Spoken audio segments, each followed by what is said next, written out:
নমস্কার বন্ধুরা, কেমন আছো সবাই? আশা করি সকলেই ভালো আছো। তো দেখো বন্ধুরা, আমি তোমাদের জন্য আজকে একটা নতুন মিল্কিন ভিডিও করতে চলে আসলাম। ভিডিওটি যদি ভালো লাগে তাহলে অবশ্যই একটা লাইক করো, কমেন্ট করো আর চ্যানেলটি সাবস্ক্রাইব করে পাশে থেকো প্লিজ বন্ধুরা। তো দেখো বন্ধুরা, বাছুর ছেড়ে দিয়েছি আর এখন গাভীরটা বানাচ্ছি দহন করব বলে। এটা হচ্ছে আমাদের বাড়ির দেশি গরু তো। দেশি গরুর দুধটা কিন্তু অনেকটাই ভালো লাগে, কারণ দেশি গরুর দুধটা অনেকটাই মিষ্টি থাকে। আর অন্যান্য দেখা যায় ফিজিয়ান গরুর দুধটা একটু পাতলা থাকে তো। আর দেশি গরুর দুধটা খেতে অনেকটাই টেস্টি হয়। না হয় তোমরা দেখো টেস্টি করে, সত্যি কি না মিথ্যা বলছি।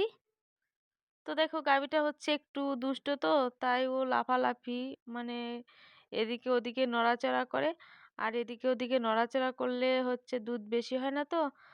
তো সেই জন্য পাটা বেঁধে নিয়েছি আর এখন দহন করতে হ্যাঁ শুরু করে দিয়েছি। ওর দুধটা হচ্ছে একদমই আলগা, টান দিলেই বেশি টানতে হয় না, একটু একটু টান দিলেই বেরিয়ে যায়। তো দেখো বন্ধুরা, ও আজকে কিন্তু অনেকটাই শান্ত হয়ে রয়েছে, কারণ একটু নড়াচড়া দিচ্ছে না।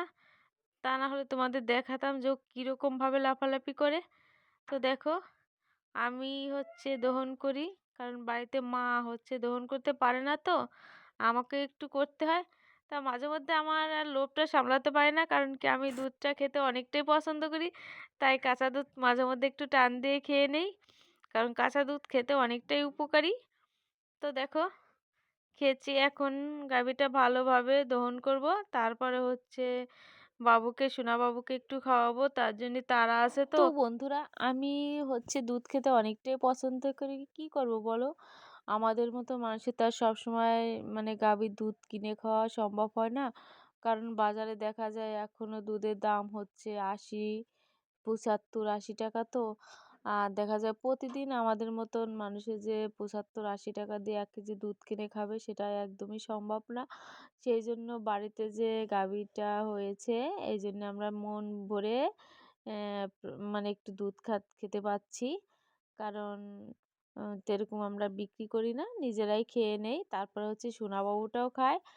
সেই জন্য আমাদের অনেকটাই লাগে যে না, আমাদের বাড়িতে একটা গাভী দোহন আছে, আমরা একটু একটু করে খেতে পারবো।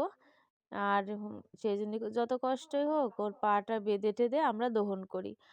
ওদিকে মা একদমই পারে না দহন করতে, কারণ মা আগে থেকেই একদমই একদমই গরুর কাছে যেতে পারে না। তো বন্ধুরা, আমাকেই বেশি দহন করতে হয়, তাই আমি হচ্ছে গাভীটা দহন করি, কারণ আমি গাভীটাকে খাবার দিই তো। দেখা যায় আমি ওর কাছে গেলে পরে ও একটু শান্তভাবে থাকে, তাই আমাকেই দহন করতে হয়। আর একটু যত কষ্টই হোক দহন করি, কারণ কি আমরা একটু একটু খেতে পারি তো, সেই জন্যই দহন করি। আর আমাদের মতো মানুষের তা সম্ভব না কিনে খাওয়া, তাই কষ্ট হলেও দহন করি।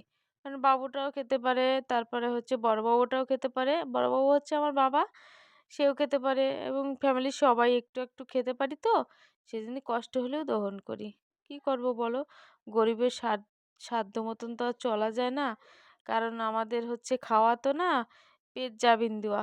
কারণ দেখা যায় কি যে মানুষে বলে না যে হ্যাঁ, পেট জাবিন দেওয়া, সেরকমভাবে আমরা খেয়ে বেঁচে থাকি। এটাই হচ্ছে আমাদেরই। তো বন্ধুরা দেখো, একটু কাঁচা দুধ খেয়ে নিলাম, কারণ কি কাঁচা দুধ খেতে অনেকটাই উপকারী। আর কাঁচা দুধে অনেক অনেক পুষ্টি থাকে। ভিডিওটি যদি ভালো লাগে তাহলে অবশ্যই একটু লাইক করো, কমেন্ট করো প্লিজ।